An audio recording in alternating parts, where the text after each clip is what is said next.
အိုးအပဖျားသခင်ဒီနေ့မှာကိုရောရဲ့နှုတ်ကပတ်တော်ကိုဖတ်ရှုကြားနာဖို့ရာရွေးချယ်ခြင်းခံရတဲ့အတွက်ကိုရောကိုကျေးဇူးတင်ပါတယ်။တန်ရှင်သောဝိညာဉ်တော်ဖျားတပည့်တော်တို့ကိုအလင်းနှင့်အသိပညာကိုပေးသနာတော်မူပါ။နေ့စဉ်ဘဝမှာကိုရော၏အလိုတော်ကိုလိုက်နာဆောင်ရွက်နိုင်အောင်ကိုညီဆောင်မတော်မူပါမည်အကြောင်းသခင်ယေရှု၏နာမတော်အားဖြင့်တောင်းလျှောက်ကြပါတယ်။အာမင်။မင်္ဂလာပါ။တမန်ကျမ်းစာ365ရက်တာခီးစဉ်ရဲ့149ရက်နေ့ကိုရောက်ရှိလာခဲ့ပြီဖြစ်ပါတယ်။မနေ့ကရှောလမုန်မင်းကြီးရဲ့ဘုံတကူကိုရှေဘဘုရင်မကြီးကိုယ်တိုင်လာရောက်ချီးကျူးခဲ့တာတွေကိုတို့တွေကြားနာခဲ့ကြရပါတယ်။ဒီနေ့ရှောလမုန်ရဲ့အဆောက်အအုံလုပ်ငန်းကြီးတွေအကြောင်းနဲ့အတူ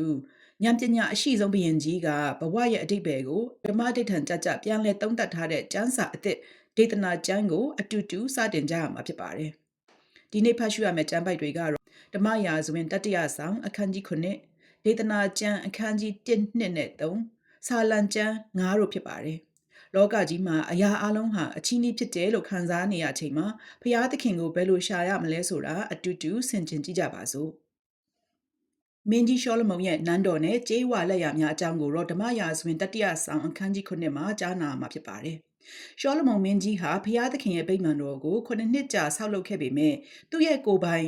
လေဘာနုန်တော်နန်းတော်ကိုတော့73နှစ်တိုင်တိုင်အချိန်ယူပြီးပိုမိုကြီးမားခမ်းနားစွာဆောက်လုပ်ခဲ့ပါတယ်။ဒါဟာရှောလမုန်ရဲ့စိတ်နှလုံးထဲမှာဖျားသခင်ထက်မိမိကိုယ်ကိုပိုပြီးဦးစားပေးလာတဲ့လက္ခဏာရပ်တစ်ခုစတင်ပြသလာတာဖြစ်ပါတယ်။အဲဒီနောက်ဟိရအမည်ရှိတဲ့ကျေးဝါပညာရှင်ကဗိမာန်တော်ရှေ့မှာစိုက်ထူမဲ့ယာခိန်နဲ့ဘောဇအမည်ရှိတဲ့မဟာကျေးဝါတိုင်ကြီးနှစ်တိုင်အပါအဝင်အတုံးဆောင်တွေကိုအနုစိတ်သွန်းလုပ်ပုံတွေကိုဖော်ပြထားတာဖြစ်ပါတယ်။ဒီနေ့ဖတ်မဲ့ကျမ်းပိုက်တွေကိုနားဆင်ကြပါစို့ဓမ္မရာဇဝင်တတိယဆောင်အခန်းကြီး9တဖန်ရှောလမုန်သည်13နှစ်ပတ်လုံးနန်းတော်ကိုတည်ဆောက်၍လက်ဆက်သက်လေ၏နန်းတော်ကိုလေဝနုန်တော်တစ်သားဖြင့်ဆောက်၍အလျားအတောင်100အနံအတောင်90အမြင့်အတောင်30ရှိအာရစ်တိုင်40အာရစ်ရက်မများနှင့်ဆောက်၏တိုင်တစ်စင်လင်15တိုင်စီရှိ၍တိုင်ပေါင်း60အပေါ်မှာအချင်တို့ကိုတင်လျက်အာရစ်ပြင်ပြားနှင့်မိုးလေ၏အလင်းဝင်စရာပြတင်းပေါက်3တန်းစီအဆင့်ဆင့်မျက်နှာချင်းဆိုင်လျက်တစ်ဖက်တစ်ချက်၌ရှိကြ၏တကားပေါက်ရှိသမျှတကားတိုင်ရှိသမျှတို့သည်စတုရန်4000ဖြစ်ကြ၏တိုင်များထုတ်ကြီးများနှင့်ပြည့်စုံ၍အလျားအတောင်90အနံအတောင်30ရှိသောကနားပြင်ကိုလည်းလုပ်လေ၏တရားစီရင်ရာကနားပြင်ဒီဟုသောတရားပလင်တီရာကနားပြင်ကိုလည်းလုပ်၍ကျမ်းတစ်ဖက်မှတစ်ဖက်တိုင်အောင်အာရစ်ပြင်များတို့နှင့်မိုးလေ၏နန်းတော်နှင့်ဆိုင်သောထိုကနားပြင်နှစ်ဆောင်ဆက်ကြားမှာတတိုင်းလဲရှိရှောလမုန်စုံဖက်သောဖာရောဘုရင်၏သမီးဇန်နန်းကိုလည်းတရားစီရင်ရာကနားပြင်နှင့်တူအောင်ဆောက်လေ၏တတိုင်းကြီးပြင်ဘက်တိုင်အောင်၎င်းအမြင့်မှစ၍ထိပ်တိုင်အောင်၎င်းကျောက်စစ်ပမာဏနှင့်အညီနှစ်ဖက်စလုံးလွှာနှင့်တိုက်သောကျောက်ထူးဆန်းသောကျောက်တို့ဖြင့်ပြီးကြ၏အမြင့်သည်လည်းအလျား8တောင်10တောင်ရှိသောကျောက်ထူးဆန်းသောကျောက်ကြီးတို့ဖြင့်ပြီးအမြင့်ပေါ်မှာလည်းကျောက်စစ်ပမာဏနှင့်အညီလှုပ်သောကျောက်ထူးဆန်းသောကျောက်နှင့်အာရစ်သစ်သားရှိ၏တတိုင်းကြီးသည်စစ်သောကျောက်3တန်းအာရစ်သစ်ကြီးတဒန်းဖြင့်ပြီး၏ဗိမာန်တော်အတွင်တတိုင်းနန်းတော်ကနားပြင်တတိုင်းတို့သည်ထိုအတူပြီးကြ၏ရှောလမုန်သည်လည်းလူကိုစေလွှတ်၍တူရုမြို့မှဟိရန်ကိုခေါ်လေ၏ထိုဟိရန်ကနတ္တလိအမျိုးမုတ်ဆိုးမသားဖြစ်၏သူ၏အဖကတူရုအမျိုးသားပဒင်းသမားဖြစ်၏သားသည်လည်းကြေးဝါအလုတ်ခတ်သိမ်းကိုလုတ်တတ်သောဉာဏ်ပညာနှင့်ပြည့်စုံသဖြင့်ရှောလမုန်မင်းကြီးထံသို့လာ၍အလုတ်ရှိသမျှကိုပြီးစီးစေ၏ထိုသူသည်အမြင့်18တောင်လုံးပတ်12တောင်ရှိသောကြေးဝါတိုင်2တိုင်ကိုသွန်းလေ၏တိုင်အပေါ်မှာတင်စရာဖို့အမြင့်9တောင်ရှိသောကြေးဝါတိုင်ထိပ်2ခုကိုလည်းသွန်းလေ၏ကြေးဝါကွန်ရွက်နှင့်ကြေးဝါကြိုးတို့ကိုလည်းလှုပ်၍တိုင်တတိုင်လင်ကွန်ရွက်9ခုစီဖြင့်တိုင်ထိပ်ပေါ်မှာဖုံးလွှမ်းလေ၏ကြေးဝါတလဲသီးတို့ကိုလည်းလှုပ်၍တိုင်ထိပ်ကွန်ရွက်အပေါ်မှာထိပ်တစ်ခုလင်တလဲသီး2တန်းစီဖြင့်တစားဆင်လေ၏ကနားပြင်ထဲမှစိုက်ထားသောထိုတိုင်ထိပ်တို့သည်ကြာပွင့်နှင့်ပုံတူ၍အချင်း4000ရှိ၏တိုင်ထိပ်2ခုတို့သည်ကွန်ရွက်နှင့်နီးစပ်သောထုပိကာအပေါ်မှာတည်လျက်တိုင်ထိပ်တစ်ခု၌တလဲသီး2တန်းစီနှင့်အလုံး200စီရှိကြ၏ထိုတိုင်တို့ကိုဗိမာန်တော်ကနားပြင်ထဲမှစိုက်ထား၍ လက်ရာတိုင်ကိုရာခိန်လက်ဝဲတိုင်ကိုဘောဇအမည်ဖြင့်မဲ့လေ၏တိုင်ထိတ်အပေါ်မှာကြာပွင့်အပြောက်ရှိသည်ဖြစ်၍တိုင်တို့သည်စိတ်ဆုံကြ၏အချင်း10တောင်အဝန်းအတောင်30အဆောက်9တောင်ရှိသောကျေးဝါရေကန်ကိုလည်းလှုပ်လေ၏ရေကန်အနားပတ်အောက်ပတ်လည်၌အတောင်တောင်လင်ဘူးသည်10လုံးစီစစ်အောင်ဘူးသည်နှစ်ပတ်ကိုရေကန်နှင့်တစ်ဆက်တည်းသွန်းလေ၏ထိုရေကန်သည်နွား12ခုအပေါ်မှာတည်လျက်ရှိ၏နွားတို့သည်အတွင်းသို့နောက်ခိုင်း၍အရှိအနောက်တောင်မြောက်အရက်4မျက်နှာသို့တစ်မျက်နှာလင်3ခုစီမျက်နှာပြုကြ၏ရေကန်သည်ဒုလက်တဝါရှိအပေါ်အနားပတ်လည်ဖလားအနားပတ်ကဲ့သို့ကြာပွင့်အပြောက်နှင့်ပြည့်စုံ၏ရေပတ်2000ဝင်၏တဖန်အလျား4တောင်အနံ4တောင်အမြင့်3တောင်ပမာဏရှိသောကြေးဝါခုံ30ကိုလှုပ်လေ၏ခိုခုံပုံတရံဟုမူကားခုံပတ်လည်၌အနားရိပ်အဆင့်ဆင့်ရှိ၍အနားရိပ်ကြားမှာခြင်သေနွားခေရုဗိမ်အပြောက်ရှိ၏အနားရိပ်အပေါ်မှာခုံတစ်ခုတင်လျက်ရှိ၏ခြင်သေနှင့်နွားအောက်၌လည်းအပြောက်မျိုးရှိ၏ခုံတစ်ခု၌ကြေးဝါလှဲပြီး4ခုစီကြေးဝါဝင်ရိုးနှင့်တကွရှိ၏အင်တုံတင်စရာဖို့ခုံ4တောက်၌ပခုံးတို့ကိုခုံနှင့်တစ်ဆက်တည်းသွန်းလေ၏အင်တုံဝ၌ပါသောအကွတ်သည်အကျယ်တစ်တောင်ရှိ၏အဝသည်ဝိုင်း၍အချင်းတစ်တောင်ထွာရှိ၏စတုရန်4တောင်၌အပြောက်နှင့်ပြည့်စုံ၏ဘိန်း4ခုတို့သည်ခုံမျက်နှာအောက်မှနေရာကျလျက်ဝင်ရိုးတို့သည်ခုံနှင့်ဆက်လျက်ဘိန်းအမြင့်တစ်တောင်ထွာရှိ၏ဘိန်းပုံကယထာဘိနှင့်တူ၏ဝင်ရိုးအိမ်အကန့်အကွတ်များကိုသွန်းလေ၏ခုံ4တောင်၌တစ်ဆက်တည်းသွန်းသောပခုံး4ခုရှိသဖြင့်ထိုပခုံးပေါ်မှာလုံးပတ်တစ်ထွာရှိသောခွင်းကိုတက်၍ခုံပေါ်မှာအနားရစ်နှင့်ကိုင်စရာများတို့ကိုခုံနှင့်တစ်ဆက်တည်းသွန်းလေ၏ကိုင်စရာမျက်နှာနှင့်ခုံမျက်နှာပြင်၌ခေရုဗိမ်ခြင်သေစွန်ပလွန်ပင်အစရှိသောအပြောက်မျိုးအသီးအသီးထင်ပေါ်လျက်ရှိ၏ထိုသို့ပုံတံအလုံးအရက်တူအောင်အင်တုံတင်ရာခုံ30ကိုသွန်း၍ပြီးလေ၏အဝင်း4တောင်ကျယ်၍ရေပတ်40ဝင်နိုင်သောကြေးဝါအင်တုံ30ကိုလည်းလှုပ်၍ခုံတစ်ခုပေါ်မှာအင်တုံတစ်လုံးစီတင်ထားလေ၏အိမ်တော်လက်ရာဘက်၌ခုံ5ခုလက်ဝဲဘက်၌5ခုကိုထား၍ရေကန်ကိုကအိမ်တော်လက်ရာဘက်အရှိတောင်တောင်း၌နေရာချ၏ဟိရန်သည်အိုးများရေမှုန့်များအင်တုံငယ်များကိုလည်းလှုပ်သဖြင့်ရှောလမုန်မင်းကြီးအဖို့ထာဝရဘုရား၏အိမ်တော်၌လက်ဆက်သက်သောအရာများဟုမူကားတိုင်နှစ်တိုင်တိုင်ထိတ်အထွတ်2ခုတိုင်ထိတ်အထွတ်ကိုဖုံးလွှမ်းစရာကွန်ရွက်2ရွက်ဖုံးလွှမ်းစရာကွန်ရွက်1ရွက်အဖို့တလဲသည်2တန်းစီတလဲသည်ပေါင်း400ခုံ10ခုခုံပေါ်မှာတင်ထားသောအင်တုံ10လုံးရေကန်တကန်ရေကန်ကိုထောက်သောနွား32ခုအိုးများရေမှုန့်များအင်တုံငယ်များသည်ရှောလမုန်မင်းကြီးအဖို့ဟိရန်လှုပ်သမျှသောထာဝရဘုရား၏အိမ်တော်တစားတို့သည်ပြောင်ပြောင်တောက်သောကြေးဝါဖြင့်ပြီးကြ၏ယော်ဒန်ကျိုင်းသကုတ်မြို့နှင့်ဇာတန်မြို့ဆက်ကြားတွင်တရွတ်လှုပ်เสียကောင်းသောမြေ၌ရှင်ဘရင်သွန်းလေ၏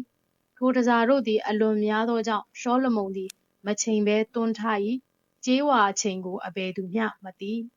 ရှောလမုန်သည်လည်းထာဝရဘုရား၏အိမ်တော်နှင့်ဆိုင်သမျှသောတစားများဒီဟုသောရွှေရစ်ပလင်ရှေ့တော်မုန့်တင်စရာရွှေစပွဲယာရိတ်ဌာနတော်ရှိလက်ရာဘက်၌ရွှေစင်မီးခုံ5ခုလက်ဝဲဘက်၌5ခုရွှေပန်းပွင့်ရွှေမီးခွက်မီးကင်တစား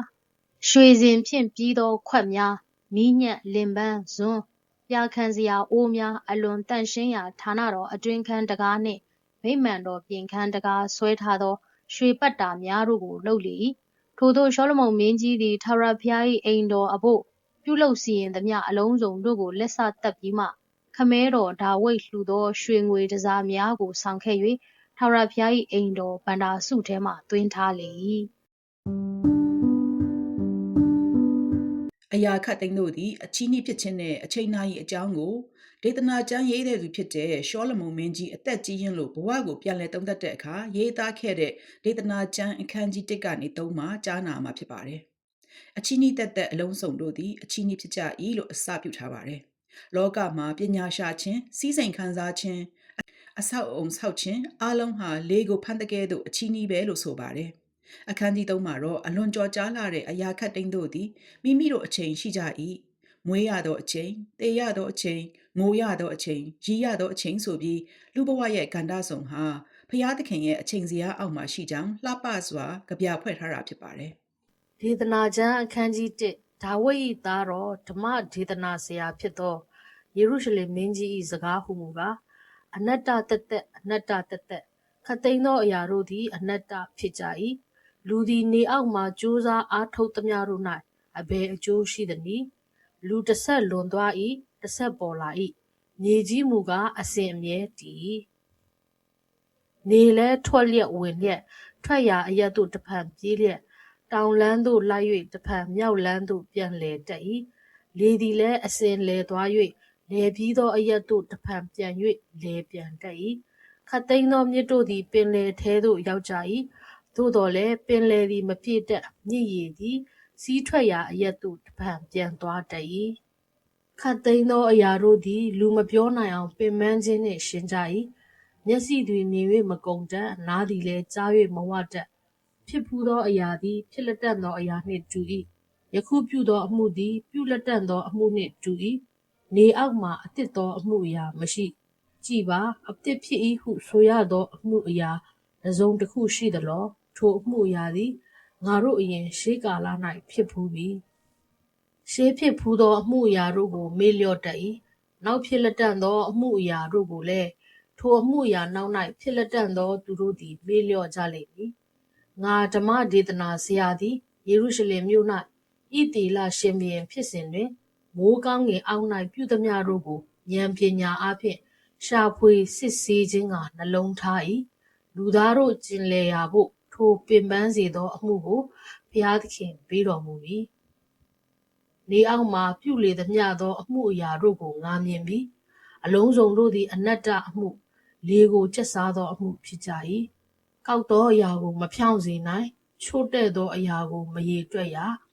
ငါသည်ကိုယ်စိတ်နှလုံးထဲမှပြောဆိုသည်ကားငါသည်ငါအရင်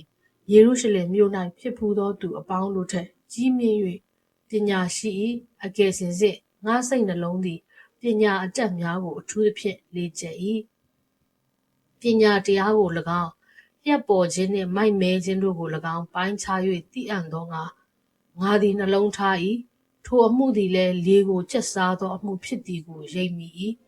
အကြောင်းမူကားပညာများလျင်ညဉ့်ညင်စရာအကြောင်းများ၏သိပ္ပံအတတ်တိုးပွားသောသူသည်ဝမ်းနည်းခြင်းတိုးပွားတတ်၏ဒေသနာကျမ်းအခန်းကြီး2တဖန်ငါသည်ကိုယ်စိတ်နှလုံးထဲမှပြောသည်ကားလာပါရှင်လန်းခြင်းအပြင်တင့်ကိုငါစုံစမ်းမည်တို့ဖြစ်၍ကာမဂုဏ်၌ပျော်မွေ့လောဟုဆိုရတွင်ထိုအမှုအရာသည်လည်းအနတ္တဖြစ်လေ၏ရေမောခြင်းကိုတင်သည့်အယူဖြစ်၏ဟု၍၎င်းရှင်လန်းခြင်းကိုအဘယ်ကြောင့်ဤသို့ပြုသည်နည်းဟု၍၎င်းငါဆိုရ၏တဖန်လူသားတို့သည်မိုးကောင်းငင်အောက်၌တစ်သက်လုံးပြုတင်သောအမှုကောင်းကိုသိအံ့သောငါပညာတရားကိုလေ့ကျက်လျက်နှင့်စပြည့်ရည်အလိုတို့လိုက်၍မိုက်သောအကျင့်တလေး၌ကျင်လည်ခြင်းကငါကြံစီ၏ကြီးကျယ်သောအလုတ်ကိုစီရင်၍အိမ်တို့ကိုစောက်၏စပြည့်ဥယျာဉ်တို့ကိုလည်းစိုက်၏ဥယျာဉ်အမျိုးမျိုးကိုပြုစု၍ခတ်သိမ်းသောအသီးမျိုးကိုတီးသောအပင်တို့ကိုလည်းစိုက်၏တစ်ပင်မျိုးနှင့်ပြည့်စုံသောတောကိုရေလောင်းစရာဖို့ရေကန်တို့ကိုလည်းလုပ်၏ကျွန်ယောက်ျားကျွန်မိန်းမတို့ကိုသိမ်းယူ၍ကျွန်သားပေါက်များလည်းရှိကြ၏ငါအရင်ယေရုရှလင်မြို့၌ဖြစ်ဖူးသောသူအပေါင်းတို့ထက်ငါသည်တရိษံအကြီးငယ်တို့နှင့်အလွန်ရတတ်၏ရွှေငွေကို၎င်းရှင်ဘုရင်နှင့်ဆိုင်သောဗန္နာကျေးရွာတို့၌ခွဲသောအခွန်ကို၎င်းငါစီးပူ၏အငိမ့်သမားယောက်ျားမိန်းမတို့ကို၎င်းလူသားတို့ပျော်မွေ့တတ်သောကျင်ရာမိန်းမမောင်းမမိတ်တန်တို့ကို၎င်းငါသိမ်းယူ၏ထိုသို့ငါအရင်ယေရုရှလင်မြို့၌ဖြစ်ဖူးသောသူအပေါင်းတို့ထက်ငါသည်တိုးပွား၍ကြီးမြင့်ခြင်းသို့ရောက်၏ငါပညာလည်းတည်လျက်ရှိ၏ငါမျက်စိတက်မှတ်လိုချင်သောအရာတစ်စုံတစ်ခုကိုမျှငါမငင်းငါစိတ်ရှင်လန်းစရာတစ်စုံတစ်ခုကိုမျှမပယ်ငါကြိုးစားသမျှတို့၌ဝမ်းမြောက်လျက်ရှိ၍ကြိုးစားခြင်းအကျိုးကိုခံရ၏ထိုအခါငါစီရင်ပြုပြင်သမျှငါကြိုးစားအားထုတ်သမျှတို့ကိုငါကြည့်ရှု၍အလုံးစုံတို့သည်အနတ္တအမှုလေကိုကျက်စားသောအမှုဖြစ်ကြ၏နေအောက်မှာကောင်းသောအကျိုးတစ်စုံတစ်ခုမျှမရှိ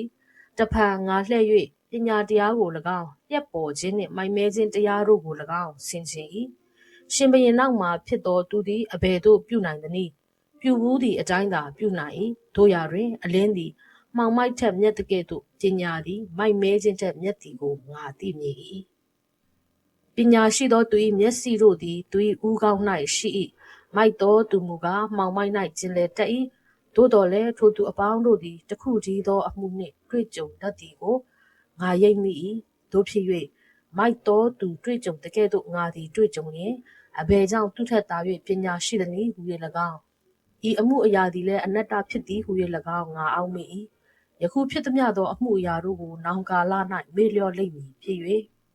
မိုက်တော်သူသည်အစင်မအောင်မေတကဲ့သို့ပညာရှိသောသူကိုလည်းအစင်မအောင်မေတတ်ပညာရှိသောသူသည်မိုက်တော်သူတည်တကဲ့သို့တည်တတ်ပါသည်တကားထိုကြောင့်အသက်ရှင်ခြင်းကိုငါညှင်းငွေ့၏နေအောက်မှပြုရသောအမှုသည်ငါ၌ခက်ခဲ၏အလုံးစုံတို့သည်အနတ္တအမှုလေကိုကျက်စားသောအမှုဖြစ်ကြ၏ထိုမှတပါငါသည်နေအောက်မှကြိုးစားအားထုတ်သောအမှုအလုံးစုံတို့ကိုငါညှင်းငွေ့ရသောအကြောင်းဟူမူကားထိုအမှုကိုငါနောက်မှဖြစ်လက်တန့်သောသူအဖို့ငါချန်ထားရမည်ထိုသူသည်ပညာရှိမည်လောမိုက်မည်လောဟုအဘယ်သူပြောနိုင်သနည်းထိုသူသည်ငါကြိုးစားအားထုတ်သမျှနေအောက်မှငါပညာကိုထင်ရှားပြလေသမျှသောအမှုတို့ကိုအစိုးရလိမ့်မည်ထိုအမှုအရာသည်လည်းအနတ္တဖြစ်၏ထိုကြောင့်နေအောက်မှငါကြိုးစားအားထုတ်သမျှတို့၌မျော်လင့်စရာမရှိစိတ်ပြက်အောင်တဖန်ငါကြံစီအကြောင်းမူကားပညာရှိလျက်သိပ္ပံအတတ်နှင့်ပြည့်စုံလျက်အမှုအောင်လျက်ကြိုးစားအားထုတ်သောသူဖြစ်တော်လဲမကြိုးစားအားမထုတ်သောသူဝင်စရာဖို့ထိုအမှုကိုစွန့်ထားရမည်ထိုအမှုအရာသည်လည်းအနတ္တအမှုအလွန်ဆိုးသောအမှုဖြစ်၏လူသည်နေအောက်မှကြိုးစားအားထုတ်သောအမှုအလွန်စိတ်ဆွဲလန်းသောအမှုအလုံးစုံတို့၌အဘယ်အကျိုးရှိသနည်းသူ၏နေ့ရက်အပေါင်းတို့သည်ဝမ်းနည်းခြင်းသူ၏အလုတ်အကိုင်လည်းညူညင်ခြင်းဖြစ်၏ညအခါ၌ပင်သူ၏စိတ်နှလုံးမငြိမ်ရထိုအမှုအရာသည်လည်းအနတ္တဖြစ်၏စားတောက်ခြင်းက၎င်းကြိုးစားအားထုတ်ရာ၌စိတ်နှလုံးပျော်မွေ့ခြင်းက၎င်းလူ၌ကောင်းသောအခွင့်မရှိဖျားသခင်ကျေးဇူးတော်ကြောင့်သာထိုးသောအခွင့်ကိုရနိုင်သည်ဟုငါသိမြင်၏ဖျားသခင်အခွင့်မရှိဘဲအဘယ်သူစားရသနည်းအဘယ်သူခံစားရသနည်းရှေ့တော်၌ကောင်းသောသူအားဉာဏ်ပညာသိပ္ပံအတတ်နှင့်ဝမ်းမြောက်ခြင်းအခွင့်ကိုပေးတော်မူ၏အပြစ်ရှိသောသူအားပင်ပန်းစွာအလုပ်လုပ်ရသောအခွင့်ကို၎င်းဖျားသခင်ရှေ့တော်၌ကောင်းသောသူအားပေးစရာဖို့စီးပူးတူထားရသောအခွင့်ကို၎င်းပေးတော်မူ၏ထိုအမှုအရာသည်လည်းအနတ္တအမှုလေကိုကျက်စားသောအမှုဖြစ်၏ဒေသနာကျမ်းအခန်းကြီး3ခတ်သိမ်းသောအမှုအရာတို့သည်မိမိတို့အချိန်ရှိ၏မိုးကောင်းကင်အောက်၌ကြံစီသမျှအသီးသီးတို့ကိုပြုရသောအချိန်ရှိ၏ဖွားချိန်နှင့်တေချိန်လည်းရှိ၏စိုက်ပျိုးရသောအချိန်နှင့်စိုက်ပျိုးသောအရာကိုနှုတ်ရသောအချိန်လည်းရှိ၏တက်ရသောအချိန်နှင့်အနာပြောက်စေရသောအချိန်လည်းရှိ၏ဖြိုဖျက်ရသောအချိန်နှင့်တိဆောက်ရသောအချိန်လည်းရှိ၏မိုးရသောအချိန်နှင့်ရရသောအချိန်လည်းရှိ၏ညီးတွားရသောအချိန်နှင့်ကခုန်ရသောအချိန်လည်းရှိ၏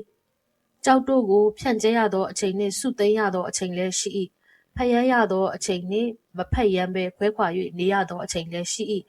စီးပူးရသောအချိန်နှင့်ဥစ္စာပြောက်ရသောအချိန်လည်းရှိ၏တူထားရသောအချိန်နှင့်ပြစ်လိုက်ရသောအချိန်လည်းရှိ၏အဝတ်ကိုဆုပ်ရသောအချိန်နှင့်ချုပ်ရသောအချိန်လည်းရှိ၏တိတ်ဆိတ်စွာနေရသောအချိန်နှင့်စကားပြောရသောအချိန်လည်းရှိ၏ချစ်ရသောအချိန်နှင့်မုန်းရသောအချိန်လည်းရှိ၏စစ်တိုက်ရသောအချိန်နှင့်စစ်ငြိမ်းရသောအချိန်လည်းရှိ၏လောက်ကင်သောသူသည်ကြိုးစားအားထုတ်ရာတွင်အဘယ်ကျေးဇူးရှိသနည်းလူသားတို့ကျင်လည်ရာဖို့ဘုရားသခင်ပေးတော်မူသောပင်ပန်းခြင်းအမှုကိုငါကြည့်မြင်ပြီးခတ်သိမ်းသောအရာတို့ကိုမိမိတို့အချိန်တန်မှလျောက်ပတ်စွာဖန်ဆင်းတော်မူပြီးလူစိတ်နှလုံးကိုလည်းအနတ္တကာလ၌ဆွဲလန်းစေတော်မူပြီတို့ရာတွင်ဘုရားသခင်စီရင်တော်မူသောအမှုကိုအစမှအဆုံးတိုင်အောင်လူသည်စိတ်၍မကုန်နိုင်ရှင်လန်းခြင်းအမှုနှင့်အသက်ရှင်စဉ်တွင်ကျေးဇူးပြုခြင်းအမှုမှတပါအခြားသောအမှုအရာတို့၌အကျိုးကျေးဇူးမရှိသည်ကိုငါသိ၏လူတိုင်းစားတောက်ခြင်းက၎င်းမိမိကြိုးစားအားထုတ်သမျှသောအမှု၌